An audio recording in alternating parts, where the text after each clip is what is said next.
cultura política y movimientos sociales. Tenemos aquí 3 ponentes, 2 de forma virtual y el doctor Carlos de forma presencial. Entonces, bueno, siguiendo el programa, vamos a empezar con el doctor Raúl. Ahorita haré su presentación, leeré brevemente su semblanza, nada más ponernos de acuerdo sobre los tiempos, si les parece bien, 20 minutos por ponencia, para que demos tiempo al final a una ronda de preguntas, respuestas y participación. Entonces, bueno, yo les iré indicando cuando se vaya acabando el tiempo, cuando les falten 3 minutos para que puedan cerrar sus intervenciones. Bueno, hoy hablamos de movimientos sociales, es uno de los temas más importantes, más relevantes, más estudiados en las ciencias sociales, y el día de hoy tenemos una mesa privilegiada en este aspecto por el diálogo desde las distintas disciplinas de los ponentes que nos acompañan. Entonces hoy hablaremos de los movimientos sociales en un diálogo desde la ciencia política, la antropología, la psicología social, la filosofía y todo lo que podamos agregar. Entonces esperamos verdaderamente un diálogo de saberes bastante interesante que nos va a dejar reflexiones muy importantes. Entonces, sin más preámbulo, vamos a dar paso a la ponencia del doctor Raúl Eduardo Cabrera Amador, al que presentaré brevemente. El doctor Raúl es psicólogo social con doctorado en Ciencias Sociales por la Universidad Autónoma Metropolitana Xochimilco, profesor en el Departamento de Ciencias Sociales y Políticas de la Universidad Iberoamericana, en la maestría en Psicología Social y Salud Mental Pública de la Universidad Autónoma de Morelos, en la maestría en Cooperación Internacional del Instituto Mora, en el Departamento de Educación y Comunicación, la maestría en Desarrollo Rural y en Psicología Social de Grupos e Instituciones y el doctorado en Ciencias Sociales de la UAM Xochimilco, donde actualmente es profesor investigador titular C. Desde 1995 es consultor en procesos de intervención institucional con organizaciones de la sociedad civil en México y Centroamérica. Ha llevado a cabo investigaciones sobre la constitución de actores sociales, movilización social, ciudadana y participación social. Autor de diversos artículos y libros colectivos sobre temas relacionados y relativos a la constitución de sujetos sociales y políticos. En 2012 publica el libro Objetivos de Desarrollo del Milenio y Seguridad Alimentaria en Chiapas, superación o profundización de las desigualdades, editado por el Instituto Mora. Y en 2015 coordinó la edición y es autor del libro Nos quieren enterrar, olvidan que somos semillas, el devenir de las nuevas insurgencias, publicado por la UAM Xochimilco y Juan Pablos, editor. Entonces, damos paso a la ponencia Los movimientos en defensa de la vida, una biopolítica plebeya. Doctor, la palabra es suya. Gracias, Santiago. Bueno, pues muchísimas gracias por la invitación a participar en este espacio. Me gusta el tema de la mesa, cultura política y movimientos sociales.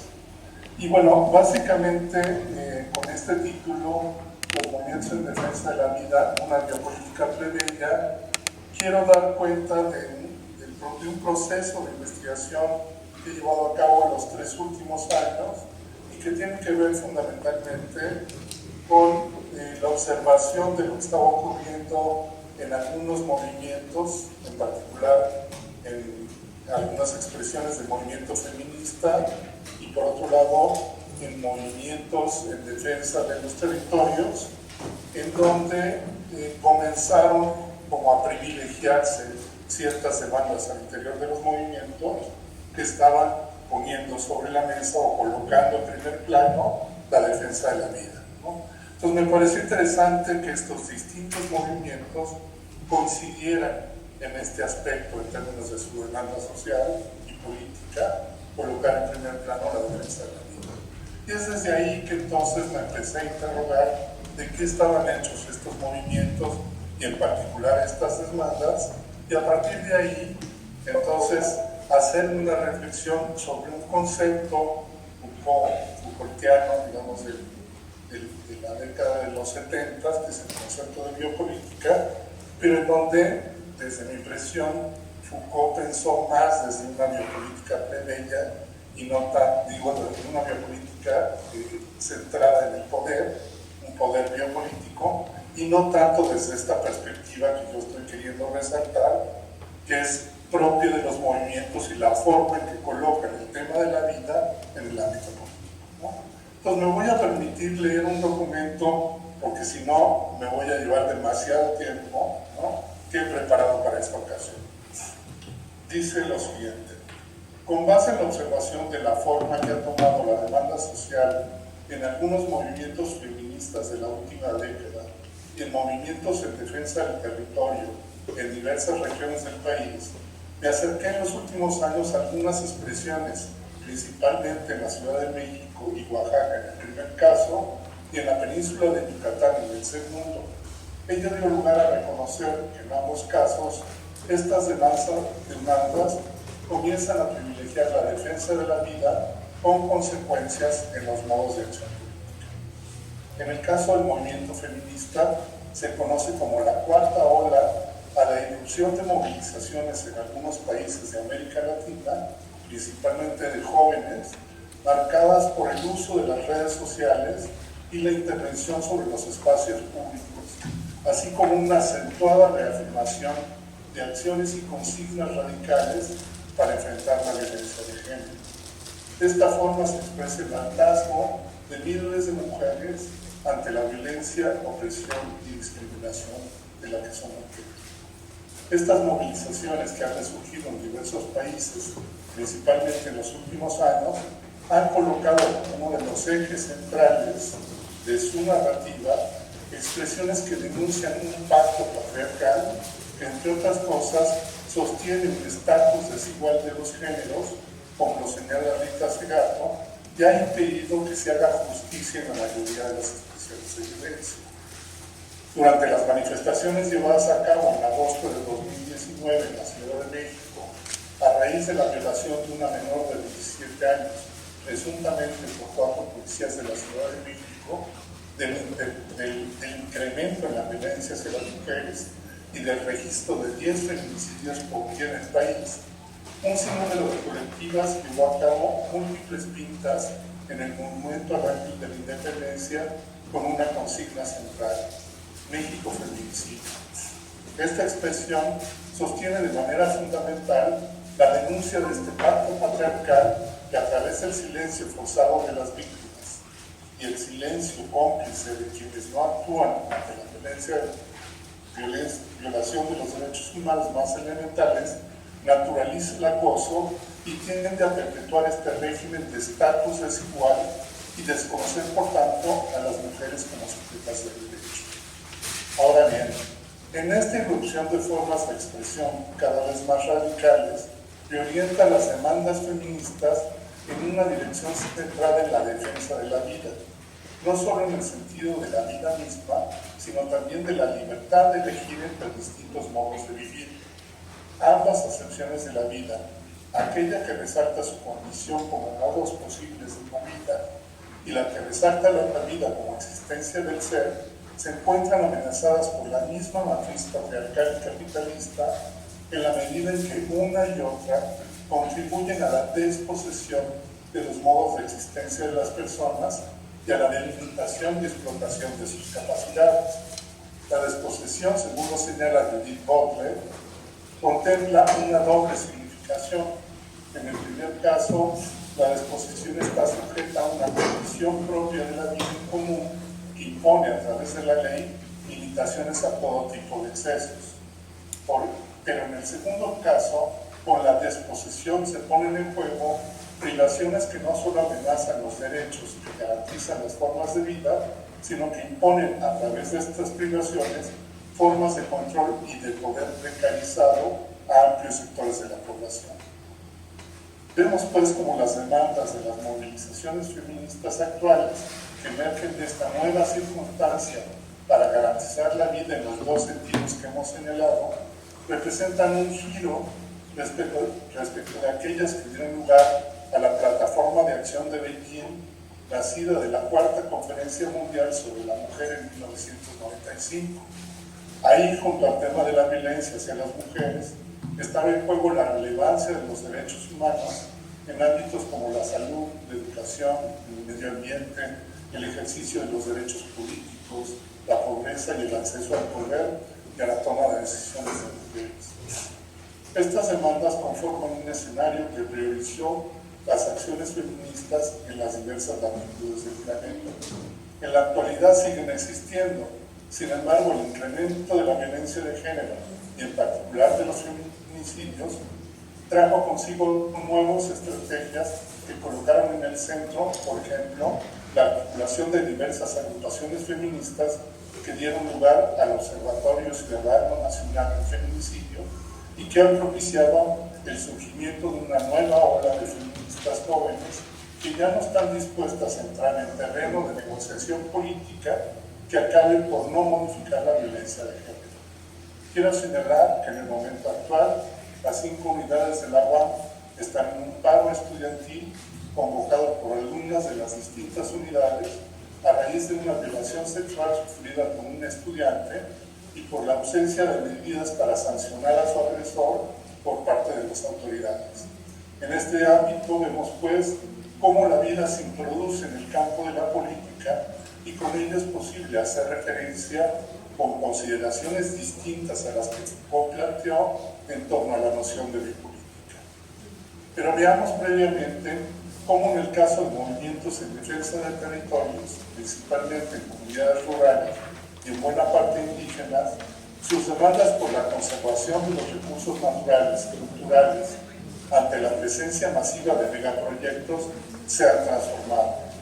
Lo que en el siglo pasado dio lugar a amplias expresiones de lucha por la tierra, como lo señala Bartra, y posteriormente de defensa del territorio, actualmente tienden a colocar en el centro de sus contiendas políticas la defensa y cuidado de la vida de las personas, de las comunidades y de la naturaleza que engloba la vida misma del planeta, posicionamientos que pasaron de golpe a la escena de los debates mundiales a partir de la pandemia de COVID-19 y que evidenciaron los riesgos para la vida derivados de un modelo capitalista de organización económica, política y cultural eminentemente extractivista y depredador de los entornos naturales y socioculturales. En un encuentro llevado a cabo en marzo de 2020 como parte de las actividades de la colectiva Tlumil-Coreló, Tierra de Mujeres Mayas en Maya Yucateco, organización conformada por mujeres mayas del municipio de Bacalar, en la península de Yucatán, que nace en 2016 con el objeto de impulsar acciones por la salud comunitaria y por la defensa del territorio frente a la siembra de soya y otros cultivos extensivos con semillas transgénicas y uso de agroquímicos. Una de las integrantes menciona lo siguiente: en Jopelchen dicen que los centros de salud están llenos de menonitas o que están enfermos, se están muriendo de cáncer. En Flor hubo una menonita que ya se murió de cáncer. La pregunta es: ¿por qué nos estamos enfermando? No es solo un asunto de economía. El sistema y los medios de vida que tenemos para producir, ¿qué impactos está teniendo en nuestras vidas? En Maya Balán, una mujer mayor, fue muy clara cuando empezó a ver todo el problema y les dijimos del cáncer. La señora dijo: usted tiene razón, nosotros hace unos años éramos muy pobres, venimos de Guatemala por la guerra, ahora tenemos algo de dinero y trabajo, pero ¿sabe para qué utilizamos ese dinero? Lo utilizamos para ir al doctor. Mi familia está enferma y a la señora se le quebró la voz. ¿Para qué nos ha servido trabajar tanto? Para pagar nuestra muerte. Entonces el punto cuando miramos esto no es solo si ganamos, pero es a la larga ¿qué va a traer? A mí no me gustaría que en mi comunidad tuviéramos un problema de cáncer masivo o de contaminación. En Copelchen y en Yucatán ya han hecho análisis donde se han encontrado glifosato en la orina de la gente. Han hecho análisis en la leche materna y tiene glifosato. Los bebés se están alimentando con veneno. El agua está contaminada. Al menos 8 comunidades de Copelchen hicieron análisis de sus pozos comunitarios y el agua que está tomando la gente tiene glifosato. En esta reflexión de la compañera aparece un diagnóstico de la situación de salud en diversas comunidades de la región a raíz de la entrada de grandes proyectos de producción agrícola, principalmente la soya, en el cual se vincula la salud de las personas a las condiciones de explotación de la tierra y al uso de recursos naturales. La expresión de la mujer entrevistada en Maya Balán, en el sentido de que el trabajo y su remuneración se emplean para pagar nuestra muerte, adquiere una connotación que pone de manifiesto una lógica donde la producción de las condiciones de vida ya no resulta provechosa, sino más bien destructiva de las mismas. El trabajo deja de crear modos de apropiación del territorio, cuyo eje es la sostenibilidad, en primer lugar, de la tierra y de la naturaleza, y por tanto de las formas de vida de las comunidades rurales. La descripción que hace de los hallazgos de Copelche, del glifosato de barba, incluso la leche materna, es no solo un signo epidemiológico, sino, como la mujer lo ha mencionado, un tema muy doloroso para las y los habitantes. En este sentido, un sistema de producción agroalimentaria con una intensificación de medidas de extracción y explotación de recursos naturales y de mercantilización de la producción tiene consecuencias en otros ámbitos de la vida de las comunidades, arrojadas a condiciones de incremento y presencia de aspectos que la moderan.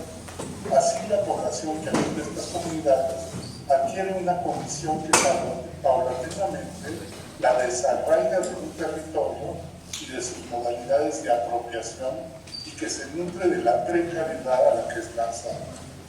Es con base en esta noción de separación de su territorio expuesta por Nina Navarro que el Estado construye sobre los pobladores otras definiciones sociales y les otorga una nueva categoría en el establecimiento de políticas públicas dirigidas a ese sujeto y al tipo de problema que enfrenta.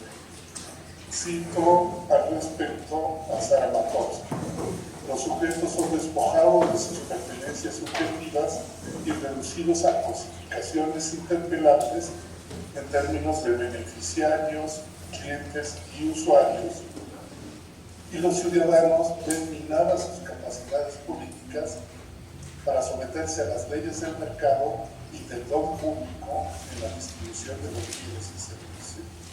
Con estas premisas operan las formas contemporáneas de intervención social y política.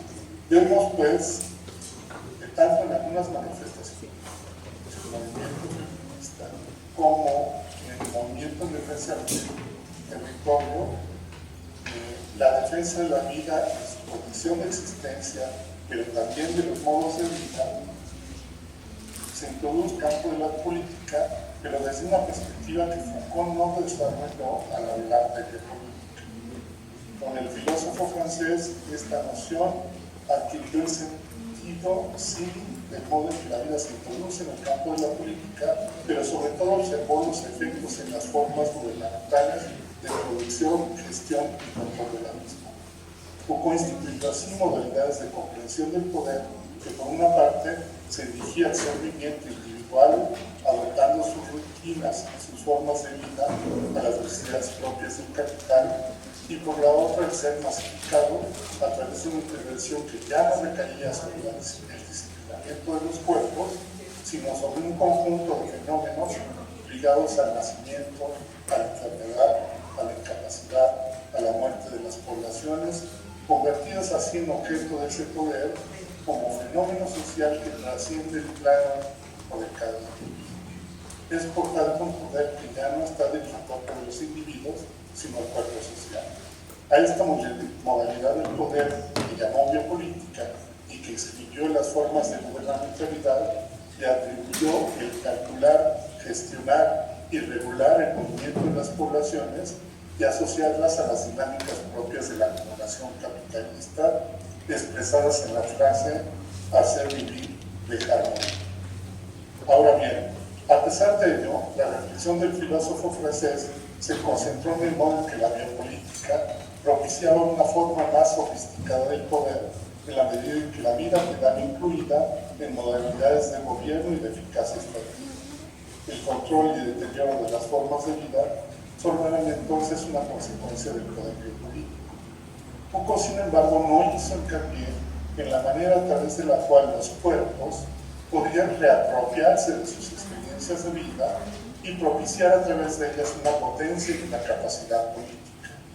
Es en esta perspectiva que algunos autores, como el griego Panagiotis Sotiris, han hablado de una biopolítica popular o democrática para referirse a experiencias de confrontación y disputa respecto del poder que ponen en juego la creación y el sostenimiento de diversas formas de vida, la experimentación de fórmulas distintas de organización social no capitalista y la transformación de prácticas cuya naturaleza obedece más bien aspectos como la solidaridad entre las personas. Y entonces lo que les voy a platicar, les voy a comentar, es resultado de varios trabajos ya en este sentido.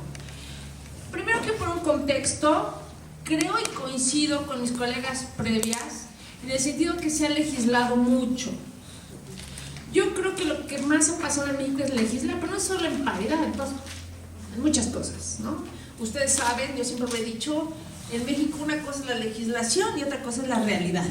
Eso es lo que sabemos. No es más, muchos ni conocen la ley, ¿no? Pues, no sé si es por omisión o por desconocimiento que no le hacen caso, ¿no? Entonces está un tema, ¿no? Por eso la corrupción en México está, pero por arriba. Entonces sí se ha legislado muchísimo, la verdad estoy de acuerdo. La ley Olimpia, impresionante, paridad horizontal, todo esto que dijeron, todo esto es cierto. Y es un gran trabajo del Congreso Federal, en eso también estoy de acuerdo. Ahora fíjense, en este sentido nomás un contexto para luego entrar a la violencia política, y ustedes me dicen cuando termine, porque yo me quedo aquí platicando. En la agenda legislativa que estamos por sacar ya el libro La Red, encontramos que en la agenda legislativa todos los congresos del Estado, la mayoría solamente hacen homologación de lo federal. En realidad no hay mucho trabajo en los congresos estatales sobre agenda de género. Entonces ahí hay un tema bien interesante a analizar por lo que se ha dicho. Otro tema que me gustó mucho lo que decían, alguien decía, es que ya en la política ya está solventado el tema, y yo diría no y no. ¿Por qué? Porque hemos estudiado partidos políticos, hemos estudiado municipios, hemos estudiado congresos locales y no se ha solventado. Lo que decía mi compañera colombiana, hay una cultura machista, patriarcal, que sigue y está. Para muestra, un botón. ¿Los líderes de los partidos políticos son hombres o mujeres? Hombres. O sea, perdón. Y lo decía muy bien la colega colombiana, son ellos quienes dirigen, por Dios. O sea, no tenemos que ser, hacer brillantes análisis. O sea, hombres dirigen, punto. Y si nos vamos a lo local, también la mayoría son hombres. O sea, por Dios, o sea, ¿a quién queremos engañar? ¿Se me explicó? Y aquí están las mujeres presentes. Perdone, pero siempre soy así. Así siempre les digo, pues ya saben cómo soy, ¿para qué me invitan? Entonces, y luego así voy al Congreso del Estado y bueno, ya me aguanta, ¿verdad? Pues ya que les queda. Entonces, entonces en ese sentido, sí, los hombres son quienes siguen dirigiendo. Ahora, si nosotros vemos los congresos estatales, fíjense, voy a hacer un rápido, que además ya lo hizo la chica que presentó Cámara de Diputados Federal. Los congresos a nivel estatal casi en mayoría tienen paridad, hemos cumplido. ¿Se me explicó? Es más, hay congresos que tienen más mujeres, se cumplió numéricamente. Eso es positivo, sí. ¿Es mejor que sean mujeres? Sí. Pero si nosotros analizamos las juntas de coordinación política o el tema similar, ¿quién dirige? ¿Quién creen que son? Hombres. ¿Quién está en las juntas de coordinación política? Los dirigentes de los grupos parlamentarios, o sea, hombres. ¿Sí me explicó? En muy pocos estados hay mujeres, hay excepciones, ¿sí me explicó? Entonces, el caso es este. Entonces, mientras siguen dirigiendo hombres, aunque tengamos las 20,000 leyes, vamos a tener problemas. Y ahorita voy a hablar sobre eso, ¿sí me explico? Que es la violencia política por razón de género. Ahorita voy a entrar en ese tema. Entonces, en el Congreso tenemos el problema. Las comisiones estratégicas, también la mayoría siguen teniendo, las que son estratégicas muy importantes, siguen dominando hombres, pero también tenemos algunos estados donde hay mujeres, pero en general un predominio brutal de los hombres. Eso hoy lo tenemos.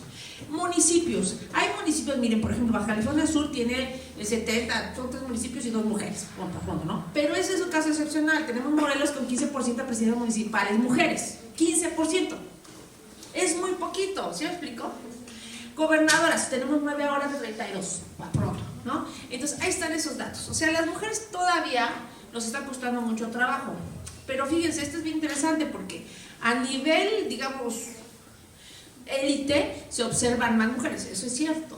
Pero ¿qué encontramos nosotros? Que la paridad lo que está haciendo es una élite de mujeres. Y eso es un problema, porque hay mujeres que se les está apoyando, pero nada más es a ellas. Y entonces están en el Senado, en los diputados, en la presidencia, se renuevan y dices, ¿y las demás qué? Claro, lo que pasa con los hombres. ¿Sí me explico? Hay una élite que se está consolidando y las demás no lo contamos. Entonces, ahí está un problema que hemos observado y que se observa muy bien en el libro que les digo, ese del INE, que pueden bajar gratuitamente. Entonces, ese es un problema fuerte que yo observo.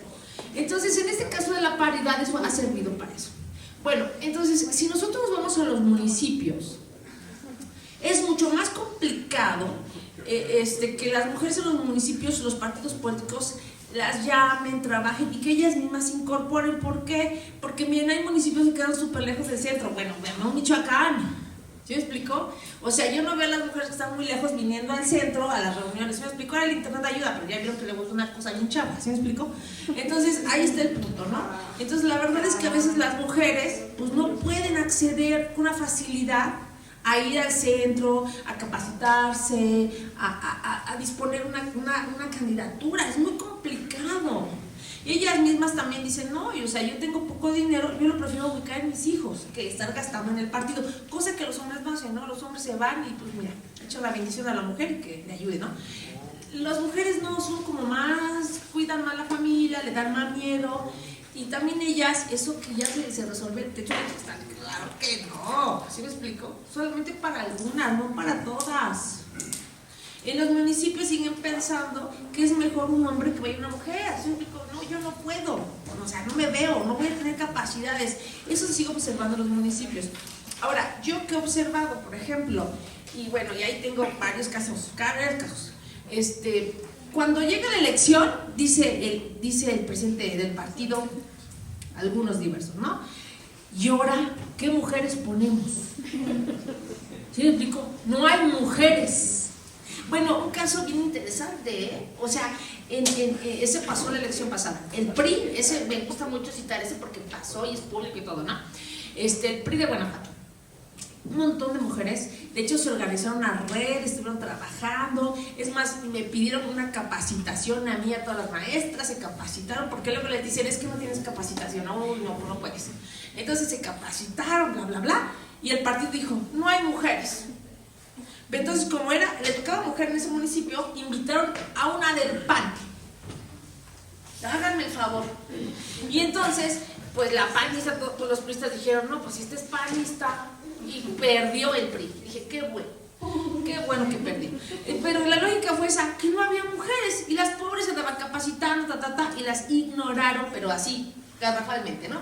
Y esto es un ejemplo, tengo un chorro. Tengo otro, que cada que dice, mujeres, ¿está guapa? ¿Está buena?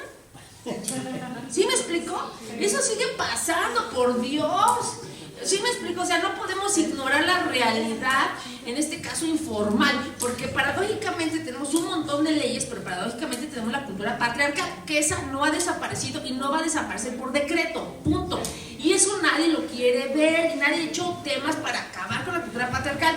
¿Por qué? Porque es más difícil, es más fácil decir, hacemos una ley para evitar esto. Dices, ¿y la cultura patriarcal cuándo? Entonces es un tema que no le quieren entrar porque pues, es muy escabroso. Porque tendremos que reformar temas en televisión, temas en educación, muchos temas, ¿sí me explico? Y entonces está muy escabroso. Bueno, en fin. Entonces, eso observamos en los municipios. Bueno, ahora, estaba yo escuchando que dice que la ley ya tiene 40% de las mujeres. Y perdón que me meta con las intervenciones, pero es que quiero aclarar algunos puntos que yo veo a partir de la experiencia en lo local. Los partidos políticos y más los de oposición, no todos tienen mucho dinero, y los que tienen, los líderes a veces dicen, sí, tenemos eso, pero te voy a mandar las camisetas. Te voy a dar esto y no te voy a dar dinero. O te doy 5,000 o 20,000 y arréglatelas como puedas. Y es lo mismo para hombres y mujeres, sí me explico, no hay diferencia. Pero ahí el punto es que no hay dinero en los partidos políticos, es la realidad. Y a las candidatas y candidatos los dejan que se vayan, pues como Dios les bendiga. Esa es la realidad. La fiscalización, ese es otro problema, porque pues, o sea, es incapaz el INE fiscalizar todas estas cosas que son tranzas que hacen los partidos políticos, pero esa es otra investigación. Entonces, en ese sentido, tenemos que en los congresos estatales la paridad es real, numérica, pero no sustantiva. En los municipios observamos lo mismo. Bueno, no, ahí ni observamos la paridad, ¿no? Si me explico, dijimos que no. En las sindicaturas hay un esfuerzo, pero digamos, todavía hay un gran tema por la paridad numérica, mucho menos la sustantiva. Donde se ve más violencia política contra las mujeres por razón de género es en los municipios. Y en las gobernaturas, pues todavía dije, hay mucho. Los partidos políticos, si ustedes se meten a la página de internet de cualquier partido político, la mayoría de las carteras en los estados son hombres. Las mujeres estamos como en tesorería, ¿no? O sea, las mujeres vamos a los partidos políticos a lo que en la casa. Administramos bien. Ahora ya dicen los hombres, es que la mujer sabe administrar bien. Ya nos dieron esa habilidad, ¿no? Entonces, o que sea tesorera, ¿no? ¿Sí me explico? Que sea administradora. Ah, que sea la de organización de eventos. Ahora le va, ¿sí me explico? Porque tenemos esas capacidades, ¿no? En un tema de rol de género. Y no estoy mintiendo, métanse cualquier partido, cualquier estado, y ustedes me dirán si me equivoco, de una vez me corrigen, ¿ok? Digo, hay excepciones, ¿no? Quiero aclarar, hay unos estados que hay excepciones. Muy bien, entonces en ese sentido, ahí está, digamos, el contexto. Ahora vamos con la violencia corporal de grupo. En ese sentido, la violencia hoy sigue aumentando. ¿Por qué aumenta si tenemos muchas leyes? Pero además es bien increíble, o sea, a mí me parece esto súper increíble. ¿Dónde una mujer puede demandar? En los institutos electorales, en los tribunales electorales, en los institutos de la mujer, en el MP, FEPADE, ¿sí? Son un chorro, ¿sí me explico? Y tú dices, ¿y por qué aumenta la política, la violencia? ¿No? Eso es interesante, ¿no? Pero todavía peor, ¿por qué nadie demanda? Bueno, sí, hay pocas, o sea, soy bien exagerada, ¿no? O sea, hay pocas demandas. Si ustedes ven, es más, los mismos números del INE. 70 demandas, ¿sí me explico? O sea, para irnos a números ahí del Instituto Nacional Electoral, son muy pocas las demandas. ¿Por qué las mujeres no demandan si hay muchas leyes y hay muchas instituciones que pueden recomendar la demanda? ¿Por qué no? Es la pregunta, muy bien. Voy a responder, ¿ok? La violencia política por razón de género, desde mis investigaciones, tienen 3 problemas. Una de ellas es lo que ya decía, que los hombres siguen dirigiendo y hay una cultura patriarcal, pero enraizada. Cañón, así cañón. Y entonces, en este sentido, las mujeres entran a la política y les dicen, este es violento, ¿eh? O sea, si quieres quedarte, te aguantas, y si no, vete a tu casa. Entonces las mujeres dicen, no, pues que así la política es violenta, tengo que aguantar. Ya vas a chillar. Ay, ¿ya ves? Por eso la política no está para ustedes, porque son sensibles, no aguantan. Entonces la mujer dice, no, pues sí tengo que ser fuerte. Entonces ellas creen que la violencia, ¿no?, es lo que tienen que aguantar para estar en la política. Se naturaliza la violencia, eso es súper grave, ¿no? Y entonces ese es un punto. Y entonces después de, ya dices, bueno, ya asumo, ¿no? Esto es violento, pues ya que estoy aquí, ¿no? Bueno, ya te capacitaste, porque yo veo que te faltan capacitaciones, ¿eh? Yo veo que te faltan. Ya tomaste este curso, porque si no, pues yo no creo que te demos uno. Entonces buscan como una serie de pretextos para decir, tú sí vas, tú no vas. Y una cosa que yo he observado, y que eso también de alguna forma no solo a las mujeres les perjudica, sino también a los hombres, es que los partidos políticos hoy en día, con el pretexto de que es muy complicado cumplir con todo el tema de cuotas, que es la paridad, los jóvenes, el LGTB, los indígenas, ¿no? Todos estos, más aparte de las zonas de competitividad, dicen, no, esto está re difícil. Decisión, todo se decide desde el centro. Ay, mira qué fácil, ¿no? Qué conveniente, ¿no? Y entonces ellos dicen, nosotros vamos a decidir quién sí, quién no. ¿Por qué? Porque yo decido. Y entonces tengo un artículo que está por salir, que está muy bueno, ahí te lo recomiendo, porque es sobre Morena. ¿Qué hice? Yo tenía la intuición de que Morena estaba tomando las decisiones todas desde el centro y que engañaba a sus militantes diciéndoles participen en la convocatoria, que hay un sorteo, que quién sabe qué tanto. Y entonces, ¿qué hice? Analicé todas las sentencias del país. ¿Y qué encontré? En todas, los tribunales electorales votaron a favor de Morena, ¿Por qué? Porque Morena sacó, pero así actúan todos, ¿eh? No, es por un ejemplo porque es el caso de todos. Morena sacó una convocatoria y dice, sí, participen, se va a nombrar, con vos, vayan, bla, bla, bla, bla, bla. Y en letras chiquitas dice, la Comisión Nacional de Elecciones va a decidir quién queda. Y entonces ahí ven a los pobres militantes haciendo caso, y si hay alguien de Morena, me dará la razón, ¿eh? Ahí van los pobres militantes, participan, están esperando que nombren varios para el sorteo, para la encuesta, bla, bla. ¿Y qué creen? Que la Comisión de Elecciones dice, quedó fulanita. ¿Por qué? ¿Quién sabe? ¿Bajo qué criterios? ¿Quién sabe? Pero, dicen los tribunales, pero es que la convocatoria decía letras chiquitas, que sí podía. Entonces te friegas. Y así fue en todo el país. Bueno, esta situación pasó en todos los partidos políticos. Entonces, imagínense. El partido desde el centro dice quién sí, quién no, bajo criterios oscuros, que nadie sabe. Entonces vaya y vas tú, ¿por qué? ¿Quién sabe? Entonces, ¿esto cómo ayuda a la paridad sustantiva? Pues no ayuda, obviamente que no ayuda, porque ¿quién queda? Pues las amigas, las esposas, las empresarias, o sea, sí me explico, una élite de mujeres que no son todas. Entonces tenemos ese problema.